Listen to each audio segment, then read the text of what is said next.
दिन भर घर में कामकाज करने वाली स्त्री कामकाजी नहीं होती। क्या आप सहमत हैं इस बात से? और उसको ये लगता है कि मैं कुछ भी नहीं करती।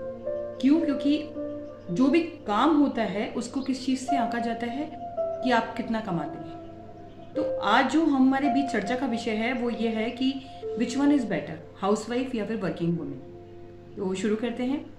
This is doctor Lata and welcome to being a women. Working women होने का अपना एक खुद का एक बहुत ज़्यादा बड़ा फ़ायदा ये है कि जो वर्किंग लेडीज़ होती हैं वो बिल्कुल फाइनेंशियली इंडिपेंडेंट होती हैं। उनकी अपनी खुद की अर्निंग होती है जिससे कि वो अपने जो घर की रिस्पॉन्सिबिलिटीज़ हैं उनमें तो हेल्प कर ही सकती हैं। साथ में जो उनके पर्सनल खर्चे हैं उसके लिए भी उन्हें अपने पति के सामने हाथ फैलाने की ज़रूरत नहीं होती, माय डियर फ्रेंड्स। लेकिन कंपैरेटिवली अगर आप एक हाउसवाइफ को कंपेयर करें इस चीज़ से, तो अगर वो घर में रहती हैं, घर में रहने के बाद वो कई काम ऐसे करती हैं जिसके लिए अगर वो घर में रह करके वो काम नहीं करेंगे तो एक बाहर से आपको एक हेल्प हायर करनी पड़ेगी, चाहे वो डोमेस्टिक फॉर्म में हो, बच्चों को पढ़ाने के लिए ट्यूशन टीचर हो, या फिर इसके अलावा जो आपके एक्स्ट्रा काम कुकिंग वगैरह जो होती है उसके लिए भी आपको एक पर्सन, एक लेडी, कोई मेड आपको हायर करनी पड़ेगी। तो एक उसके एक्सपेंसेस एक्स्ट्रा होंगे।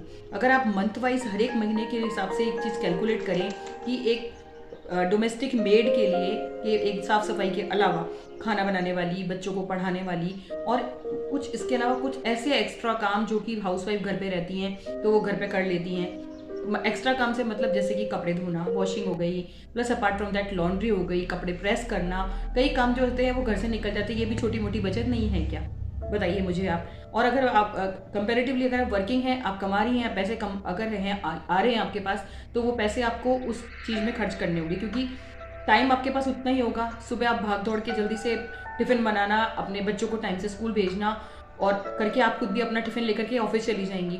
जब आप वापस लौटेंगी, लौटने के बाद आप भी थकी हुई होंगी। ऐसा नहीं कि आपके हस्बैंड और बच्चे ही थके हुए हैं, आप भी थकी हुई होंगी। फिर घर आकर के सारे काम करना उतनी एफिशिएंटली पॉसिबल नहीं हो पाएगा आपके लिए। और कंपैरेटिवली अगर हाउसवाइफ को देखें तो उन्हें वो टाइम मिलता है तो उस टाइम को यूटिलाइज कर लेती हैं घर के छोटे मोटे कामों को करने के लिए, जिससे कि वो भी एक तरह की बचत होती है। पर माय डियर फ्रेंड्स, जो आजकल प्रेजेंट एरिना है इसके अंदर ये बहुत ज़रूरी है कि आजकल एक आदमी की कमाई से सिर्फ ज़रूरतें पूरी होती हैं। तो कुछ जो वर्किंग वुमेन की तो ये कर ही रही हैं, चलिए कोई बात नहीं, वो कैसे भी मैनेज करके अपना काम कर रही हैं। पर हाउस वाइफ को भी कुछ ना कुछ ऐसा अर्निंग सोर्स जनरेट करना चाहिए। ज़रूरी नहीं है कि उसके लिए आपको बाहर जाने की ज़रूरत है। आप घर के अंदर ही बच्चों को ट्यूशन पढ़ाइए।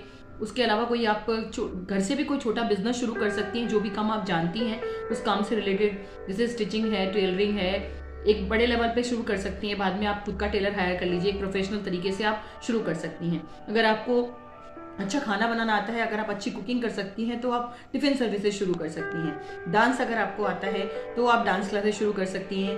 योगा आता है, आप योगा इंस्ट्रक्टर बन सकती हैं, जुम्बा इंस्ट्रक्टर बन सकती हैं। There are lot of avenues जो कि आजकल विमेंस के लिए खुले हुए हैं। तो ये कोई ज़रूरी नहीं है कि आप घर पर अगर रहती हैं आप तो आपको don't just called your self a house wife. आप घर रहते हुए भी अपना अर्निंग सोर्स जनरेट कर सकती हैं। और एक जो कंपेरिजन वाली बात आती है कि which one is better, house wife और working wife, in every form they both are great because they carry on their responsibilities। बहुत अच्छे तरीके से वहन करने की अपनी जिम्मेदारियों को वो कोशिश करती हैं, चाहे तो वह हाउस वाइफ हो या वर्किंग वुमेन हो। They try to give their best, their 100%, जिस भी एरिया के अंदर वो होती हैं अच्छे से अच्छा करने की कोशिश करती हैं। तो this is all for today. Thank you, signing up for now.